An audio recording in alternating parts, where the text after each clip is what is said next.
Hello, everyone, and welcome to this new episode of Message of Hope. And today I have the pleasure to be with Nicky Bartley, who is also a transformative coach who works with stress. So, welcome, Nicky.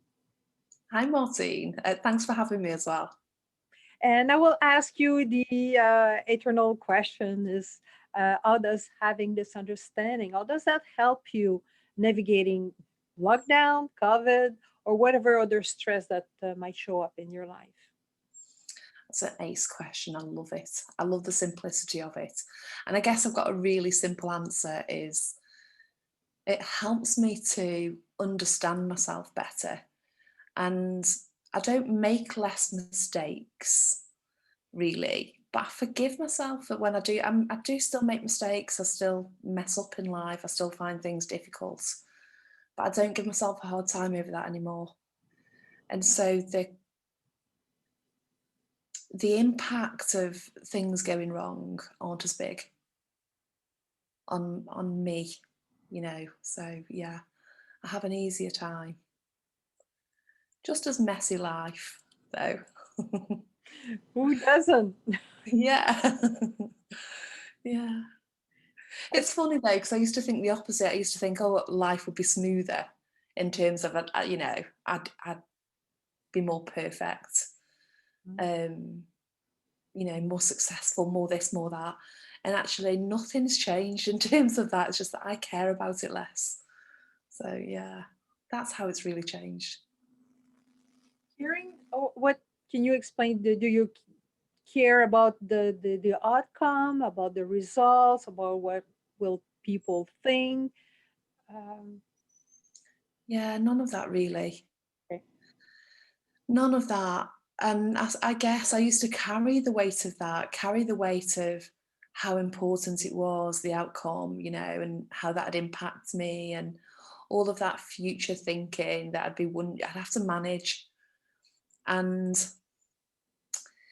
now I don't, I do that a lot less. I won't say I don't do it, I do it a lot less. And when something goes right or wrong, whatever that is, it is what it is. And so I am on more of an even keel with everything, with all things. So it's not about having a preference for things going right or preference for outcomes anymore. It's about having a preference for living in this moment. That's Yeah. beautiful because that's the only no, that's the only thing that exists. And you work with the people that have stress. So I imagine that with your clients when they get it, it must also be transformative for them. Yeah, totally. And I mean, I'm sure you can remember when you started to get it or when you had a moment or, you just go through this journey. And yeah, I love that for them. I love that they find that that acceptance and you see the transformation in them where they forgive themselves for those moments as well and accept themselves in those moments and just become generally less anxious about everything. It's a beautiful thing, isn't it? It's what keeps me doing it over and over. Yeah. Yeah, because no, I see people like little lighthouses. Now, if you light up one, it has Mm, an effect on all the other people that are around them. yeah, totally. Yeah, I like that little metaphor actually. I think that's quite nice because, like you say, it's like you can see the light spreading. One light turns on, and the neighbour is like, I'll turn my light on as well. And you can see this spreading out in your relationships and your connections. And it is really lovely, isn't it? It is that easing up of life, really, just allows other people to ease up on their life too. Yeah. Not to take life so seriously. Oh, definitely. I mean, yeah.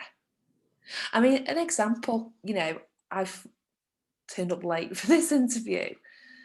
Now, I know, there's been a time where I'd have just found that too hard to live with. Somehow I'd have given myself a really hard time.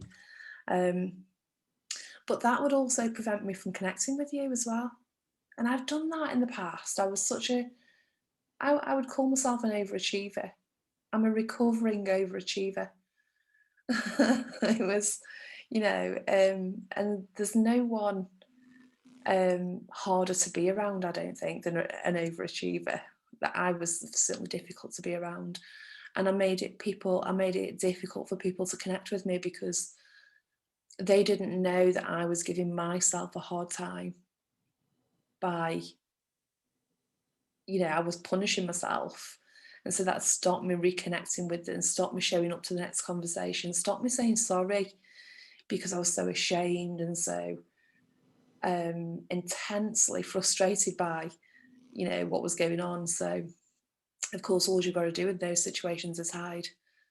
That feels like our only option. But now it's kind of, an apology and a sincere apology and putting things right. They're all options that I didn't have before. And I really love that. It's opened up so much for me, I've got so many more options than I had when I was an overachiever. And I didn't think that was possible. Makes life more enjoyable and more quiet, I'm very sure too. Yeah, totally. Totally. Yeah. Mhm. Well, thank you, Nikki, for your time. Um, and if people want to reach you, where can they reach you? Probably best go to my website, nickybartley.com. And you can hop on there, and my contact details are all over there. If they want to, actually, my phone number's there. If someone needs to reach out and call me, that's fine. My email address is on there, nicky@nickybartley.com. That's fine too. Or you can find me on Facebook usually. I'm usually quite active on there. I think that's how we met, actually. It is. It is, Martine. Well, thank you, Nikki. Thank you.